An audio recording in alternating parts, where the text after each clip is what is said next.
आज आपण बनवतो आहे अळूचं फतफद अगदी साध्या सोप्या पद्धतीने पाहणार आहोत। कोणत्याही प्रकारचं चटणी वाटण न करता आपण अगदी मस्त दाटसर अळूचं फतफद कसं बनवायचं ते पाहणार आहोत आणि चवीला अप्रतिम लागतं। तर एकदा नक्की बनवून बघा, अगदी झटपट होणार आहे अळूचं फतफद। तुम्ही एकदा बनवलात तर नेहमी बनवाल। चवीला अप्रतिम आणि झटपट होणार आहे अळूचं फतफद कसं बनवायचं ते पाहूया आपण। तर त्यासाठी बघा इथे मी अळूची पानं घेतलेली आहेत। हे भाजीचं अळू आहे, एकदम सॉफ्ट पानं असतात आणि हे गोल असतात पानं। भाजीचे जे अळू असतं ना ते गोल असतं आणि अळूवडीचं इथे जो देठापर्यंत त्याचा कट असतो आणि हे पान एकदम सॉफ्ट असतं। आता ही पानं मी स्वच्छ धुवून घेतलेली आहेत। आता काय करायचं आपल्याला, कटिंग करायची आहे। तर आधी हाताला तेल लावून घ्यायचं, कारण यांना ना खाज असते थोडी, तर हाताला खाज उठू शकते, म्हणून हाताला तेल किंवा कोकमचं पाणी लावून घ्या। आता काय करायचं आपल्याला, हे जे अळूच्या पानाचा देठ आहे तो आपल्याला काढून घ्यायचा आहे। तर बघा या, आणि हा जो देठ असतो ना तोही आपल्याला वापरायचा आहे। तर देठाच्या वरती साल असतं ते पूर्ण असं आपण काढून घेणार आहोत। वरच्या साईडला थोडंसं खेचलं का ते पूर्ण साल निघून येतं। पूर्ण देठाचा आपण साल काढून घेणार आहोत आणि या देठामुळे छान टेस्ट येते अळूच्या फतफद्याला, त्यामुळे देठ आणि पाने दोन्ही वापरले पाहिजेत। तर बघा या पद्धतीने मी पूर्ण असे देठ चोरून घेणार आहे।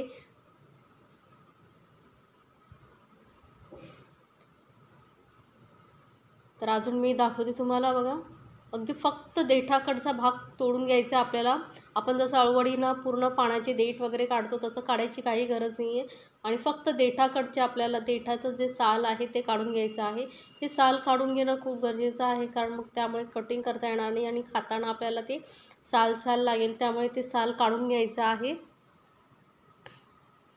आता माझ्याकडे ही छोटी पानं आहेत, मोठ्या साईजची पानं भेटतील तर मी इथे 2 जुड्या घेतलेल्या आहेत। आता आणि देठ सोलून झालेले आहेत। आता काय करायचं आपल्याला, हे कापून घ्यायचे आहेत। तर थोडी थोडी पानं घेऊन मी आणि सोबतच थोडीशी देठ घ्यायची आहेत।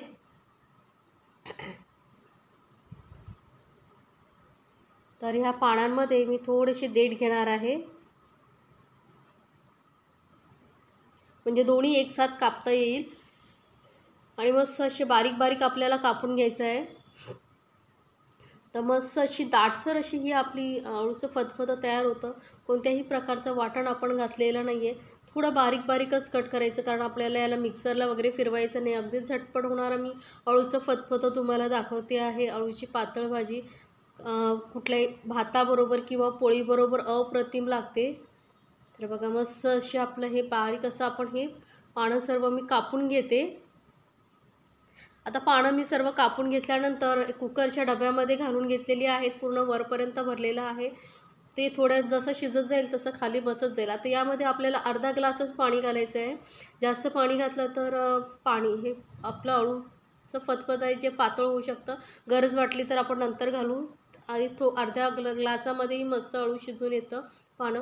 आता इथे आपण घालतोय 2 कोकम, आणि कोकम ही वरच्या साईडलाच घालायची, कारण पानं जशी शिजत जातील तसं कोकम खाली येत जाईल आणि त्याचा रस पूर्ण निघून येईल, त्यामुळे आपल्याला मिक्स करायची गरज नाही। आता मी इथे घेतलेले आहेत स्वीट कॉर्न, अर्धा कप घेतलेले आहेत। याऐवजी तुम्ही शेंगदाणे घेऊ शकता, शेंगदाणे भिजत घालून तेही शिजवून घालू शकता। आता मी कुकरला पानं आणि स्वीट कॉर्न उकडून घेतलेले आहेत। आता हे वरचे जे कोकम आहे ते आपल्याला काढून घ्यायचं आहे। तर दोन्ही कोकम मी काढून घेतलेली आहेत, बघा त्याचा रस पूर्ण मस्त असा उतरलेला आहे। अर्धा ग्लास पाणी घातलं तरी पण मस्त बघा पातळ असं आपलं अळू झालेलं आहे, त्यामुळे आधी सुरुवातीला जास्त पाणी घालायचं नाही आणि मस्त असं घोटून घ्यायचं आहे, म्हणजे मस्त एकजीव होतं हे।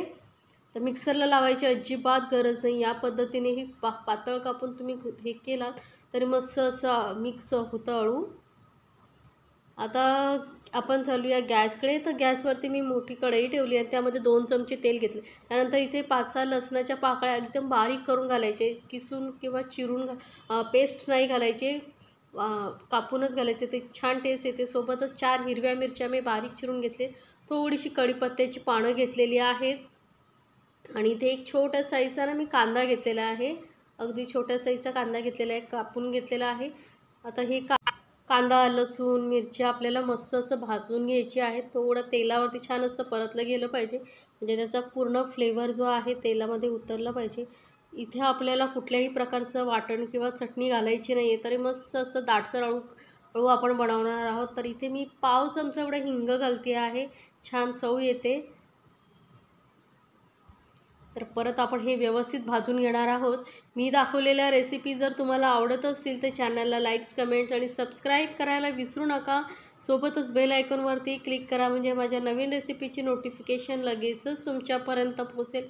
तर बघा, कांदा, लसूण आपलं मस्त असं थोडंसं लालसर होत आलेलं आहे. इतपत भाजलं गेल्यानंतर मस्त असं यामध्ये आपण घालणार आहोत आपल्या अळूला दाटसरपणा येण्यासाठी बेसन. तर इथे मी 2 चमचे बेसन घेतलेलं आहे. हे बेसन आपण यामध्येच घालायचं आहे तेलामध्ये, म्हणजे हे चांगलं कांद्याबरोबर भाजलं जाईल आणि त्याचं कच्चेपणा निघून येईल. यामुळेच आपल्या जे अळूचं फतफद आहे छान असं दाटसर होणार आहे. तर कुठलाही वाटण न घालता हे आपण सिक्रेट इन्ग्रेडियंट्स घातलेलं आहे, ज्यामुळे आपला अळू मस्त दाटसर होणार आहे. तर इथे पाव चमचा मी घालते हळद आणि अर्धा चमचा लाल मिरची पावडर घालते, सोबतच अर्धा चमचा गरम मसाला पावडर घालते. आता लाल मिरची पावडर आणि हिरवी मिरची तुम्ही तुमच्या आवडीनुसार कमी जास्त करू शकता. तर बघा, मस्त असं फेसळ असं आपलं हे मिश्रण झालेलं आहे, कारण बेसन छान असं भाजलं गेलेलं आहे. आता यामध्ये आपण घालणार आहोत कोथिंबीर. बारीक चिरलेली मी कोथिंबीर यावेळेसच घालते. फोडणीमध्ये घातली ना का छान टेस्ट येते अळूच्या फतफद्याला, त्यामुळे फोडणीमध्येच कोथिंबीर घालायची आहे. तर हे कोथिंबीरही आपण छान असं परतून घेतलेली आहे. आता यामध्ये आपण जे कॉर्न उकडून ठेवले होते ते घालून घ्यायचे आहेत. कॉर्नऐवजी मी तुम्हाला सांगितलं ना, शेंगदाणेही तुम्ही उकडून घालू शकता. तर मस्त असं मिक्स करून घेऊया आणि गॅस एकदम कमीवरती ठेवायचा आणि कमी गॅसवरतीच हेच आपल्याला मसाले परतून घ्यायचे, नाही तर मसाले जळू शकतात. आता जे अळू आपण फेटून ठेवलं होतं ते घालून घेऊया आणि हे दाटसरच असतं, त्यामुळे यामध्ये जास्त पाणी घालायचं नाही. आधी मिक्स करून पाहूया आणि जर वाटलंच तरच आपण पाणी घालणार आहोत. तर कुकरच्या डब्यामध्ये थोडंसं मी पाणी घालून यामध्ये घालणार आहे.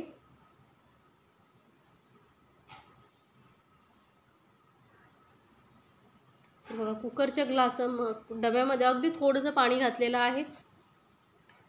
आता तुम्हाला जर फतफद पातळ आवडत असेल तर तुम्ही थोडं पाण्याचं प्रमाण वाढवू शकता, पण माझं म्हणणं आहे की थोडं दाटसरच छान लागतं, त्यामुळे मी दाटसरच अळू ठेवलेलं आहे. आता यामध्ये घालूया चवीनुसार मीठ आणि परत आपण मिक्स करून घेणार आहोत आणि एकदम लो गॅसवरती आपण मस्त हे छान असं शिजवून घेणार आहोत. 2-3 मिनटं छान असं याला उकळी येऊ द्यायची आहे. बघा, किती मस्त असं दाटसर आपलं अळूचं फतफदं तयार झालेलं आहे. अळूची पातळ भाजी चवीला एकदम अप्रतिम बनते. माझ्या पद्धतीने एकदा नक्की बनवून बघा आणि मला कमेंट्समध्ये जरूर सांगा तुम्हाला ही रेसिपी कशी वाटली. अशा छान छान रेसिपीसाठी आपल्या चॅनलवरती आहेत, जे मी अळूवडीची रेसिपी शेअर केलेली आहे. रोल न करता अळूवडी कशी बनवायची, 2-3 प्रकारच्या अळूवड्यांच्या रेसिपी आहेत, त्यांची लिंक मी डिस्क्रिप्शन बॉक्समध्ये देते, जिथे जाऊन तुम्ही पाहू शकता. मस्त असं आपलं हे अळूचं फतफद झालं आहे तयार.